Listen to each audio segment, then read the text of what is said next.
universidades, né? De uma certa forma, corroborando isso que a senhora acaba de descrever nessa situação, o presidente do IPEA fez há pouco tempo uma declaração, uma palestra, né, dizendo que os estudantes pobres brasileiros que trabalham em estudos são verdadeiros heróis, porque eles têm uma carga de trabalho praticamente semelhante àquela dos trabalhadores da época da Revolução Industrial ainda. Mas muitas vezes essa característica, essa situação de desigualdade nem sempre é reconhecida em alguns círculos de imprensa, e por isso ainda há certas dificuldades. Por que é tão difícil reconhecer isso, hein, senadora? Porque eu acho que, infelizmente, ainda tem um preconceito muito grande, aquilo que você dizia no início da nossa entrevista, né? O preconceito hoje na sociedade brasileira ainda é muito forte. Às vezes as pessoas não se dão conta o tanto que elas são preconceituosas, né? Uma coisa inconsciente. Às vezes é até inconsciente, mas as pessoas são muito preconceituosas. E aí, se nós formos tirar no dia a dia, tirar algum exemplo, se você tiver que optar entre um médico branco e um médico negro, quem que as pessoas fazem opção? Né? Então, assim, são coisas simples. Se você entra, por exemplo, no avião e você tem o funcionário lá, né, do avião que é negro, é o piloto, ou é branco, qual é o tratamento que a gente dá? É a mesma confiança? Eu acho que cada um tem que fazer essa autoavaliação. Então, a questão do preconceito, ela está muito enraizada no consciente das pessoas, da maioria das pessoas. E é preciso superar isso. Então, é uma questão educativa também. Nós precisamos nos educar a respeitar o outro independente da sua cor, né? Independente da sua classe social.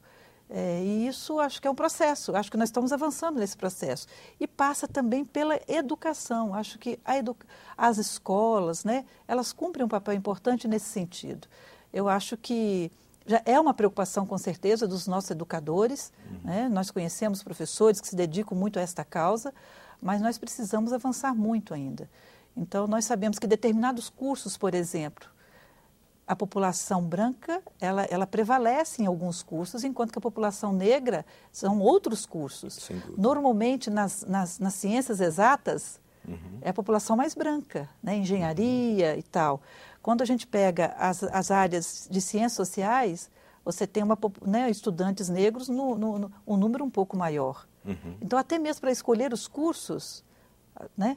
As possibilidades, elas são maiores para algumas áreas, para a população negra, e são menores para as outras áreas. Eu acho que a gente precisa estar atento a isso, ter um olhar mais crítico sobre essa realidade. Nós precisamos ter um tratamento igual para todo mundo.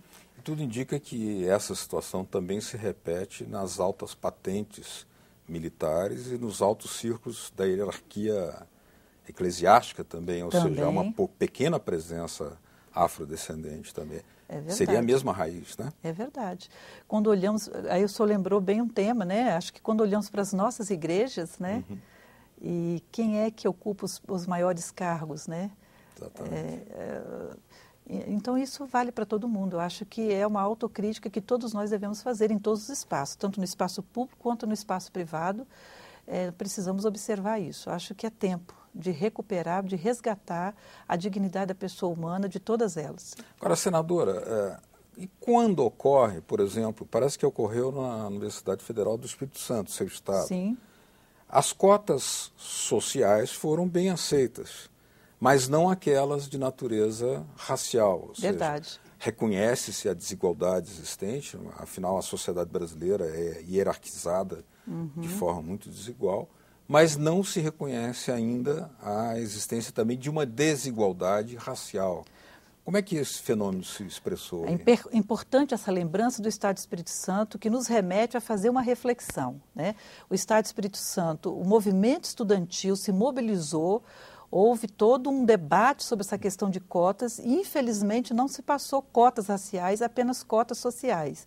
E é isso que o projeto, que está hoje em andamento no Senado, quer recuperar.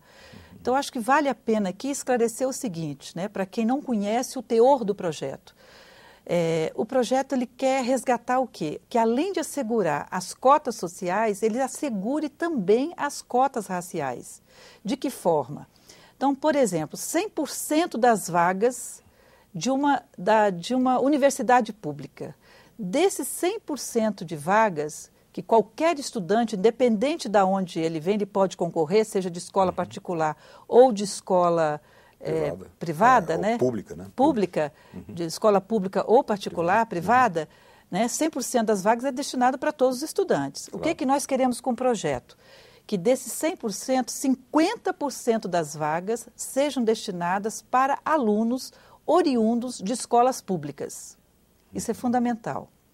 Desses 50% dos alunos que vêm de escolas públicas, nós queremos assegurar que parte, 25%, seja para alunos que vêm de famílias com uma renda per capita de, no máximo, um salário mínimo e meio, aí se assegura a cota social, e os outros 25%, alunos que se autodeclarem negros ou indígenas, enfim, ele vai se autodeclarar. Então, quando ele for fazer a sua matrícula para concorrer à vaga, ele vai dizer se ele quer concorrer a uma vaga dentro das cotas raciais. Então, ele vai se autodeclarar, ou negro, ou branco, ou indígena. Então, ele vai dizer qual é a sua raça. Então, ele vai se autodeclarar. Então, é fundamental isso. Na verdade, não é uma imposição. É o aluno que escolhe. Eu escolho fazer a opção porque eu quero ser matriculado, quero concorrer a uma vaga porque eu sou negro ou porque eu sou branco. Ele vai ter que se autodeclarar.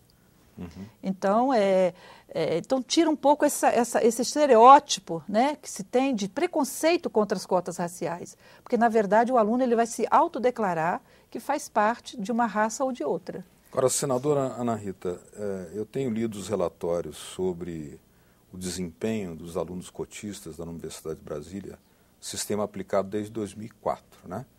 E muita gente que tinha dúvidas se o sistema retiraria a questão de mérito, talvez esteja agora obrigado a fazer uma reflexão, porque o desempenho dos cotistas tem sido, no mínimo, igual, mas muitas vezes melhor do que aqueles não cotistas. Que reflexões a senhora poderia nos dar sobre isso?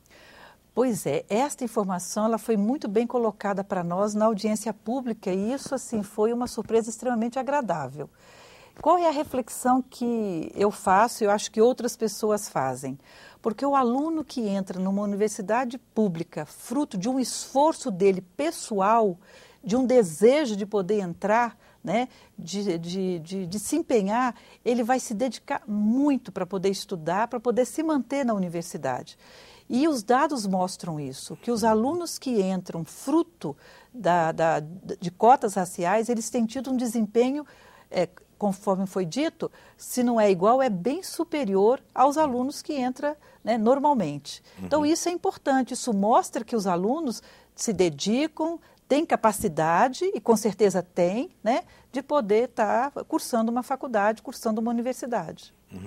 Agora, nós estamos agora nos preparando, como a senhora já disse, para ver o exame do projeto na Comissão de Constituição e Justiça. A senhora está confiante, apesar de que nós sabemos que no plenário das duas casas a presença afrodescendente é também muito minoritária, refletindo o que é praticamente em outras instituições da sociedade brasileira. Apesar disso, a senhora está confiante. A senhora acha que houve um amadurecimento político para a votação desse projeto? Eu diria que nós não teremos grandes facilidades, né? Mas eu acho que o momento hoje é bem melhor do que era alguns anos atrás. Essa é a leitura que eu faço, mas também é a leitura que o movimento, que a comunidade negra faz. Então, nós temos dialogado com a comunidade negra, o Frei Davi, inclusive, que é da Educafro, tem conversado conosco e tem também levantado esse sentimento, né? Ele tem dialogado também com os parlamentares. Então, na verdade, nós temos um sentimento que vem da comunidade negra, um sentimento que vem do próprio governo federal, né, nas conversas que nós tivemos, inclusive no Ministério da Educação, e também conversando com alguns senadores. Então, eu acredito que o momento é diferente. Eu não diria que é plenamente favorável, não. Nós teremos dificuldades possivelmente, mas ele é bem diferente do que era alguns anos atrás. Então, como o projeto já está tramitando há 3 anos, né, agora tem que ser votado, não podemos adiar mais essa votação. Acreditamos e agora é importante que também a comunidade negra, né, continue se movimentando, que nós sabemos historicamente que toda luta, né, se não houver pressão por parte da sociedade, se torna muito mais difícil.